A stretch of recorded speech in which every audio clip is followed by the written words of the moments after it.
छान वाटलं की इथे वेल एज्युकेटेड आणि समाजकार्यामध्ये स्वतःला झोकून प्रामाणिकपणे काम करणारे फुले शाहू आंबेडकर विचारावरती स्वतःही चालणारे व इतरांनाही प्रबोधन करतात की तुम्ही चालावं.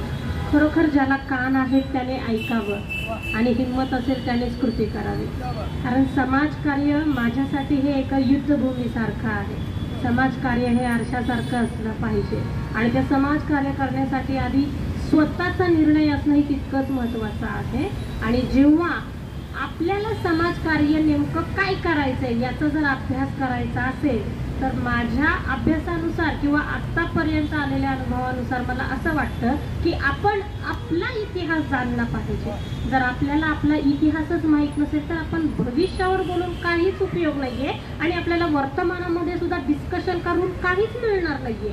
कारण जर आपलं बेसिक ज्याला आपण आपला इतिहास म्हणतो तोच जर माहीत नसेल, मुळात म्हणजे आपलं ज्ञान किंवा आपली मुळं, वनस्पतीचं उदाहरण घ्या, जर त्या मुळाला व्यवस्थित खत पाणी नसेल तर ते झाड जास्त दिवस टिकणार नाहीये. त्याचप्रमाणे आपण समाजकार्य जेव्हा हातात घेतो, कुठलीही योजना किंवा एखादं काम आपण घेतोय समाज प्रबोधनाचं, तर ते करण्यासाठी त्याच्यावर अभ्यास करणं जरुरीच आहे. डॉक्टर बाबासाहेब आंबेडकर म्हटलेलेच आहेत, वाचाल तर वाचाल.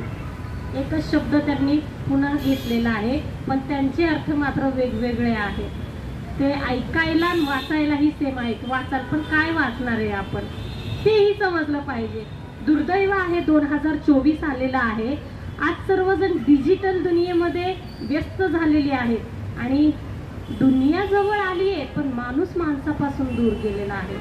पण तरीही या डिजिटल दुनियेला सुद्धा चॅलेंज जर कोणाचे विचार करत असतील ते म्हणजे आपल्या महाराष्ट्रातील फुले शाहू आंबेडकर यांची विचारधारा.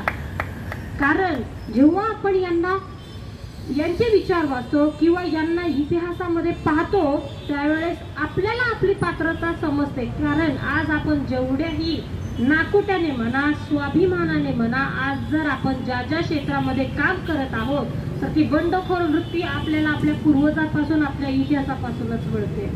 तर तुमच्यासारखे जोपर्यंत समाजाला प्रबोधन करणारे, क्रांतिकाराच्या विचारावर चालणारे सैनिक आहेत, तुम्हासारख्या सैनिकांची गरज खूप आहे. कारण आम्ही जसं आमच्या फुले शाहू आंबेडकरांना फॉलो करतो, तुम्ही फॉलो करताय. तुमची प्रेरणा आणि तुमचे जे निष्कर्ष असतील किंवा ऑर्डर्स असतील की आजच्या तरुण पिढीने काय केलं पाहिजे, तर तरुण पिढीला सर्वात प्रथम त्यांचा इतिहास असणं माहिती जरुरी आहे. आणि तरुण पिढी थोडीशी भरकटलेली आहे आणि संविधान जे आपण म्हणतोय, संविधान माझ्यासाठी संविधान महिला वर्गासाठी तर अधिक महत्त्वाचं आहे. अधिक कारण जसं की आपण कृष्णाची पूजा करतो, गणपतीची पूजा करतो, करावी, बायकांनी करावी, पण व्रत उपास करून तुम्हाला न्याय मिळणार नाही याचंही भान असावं.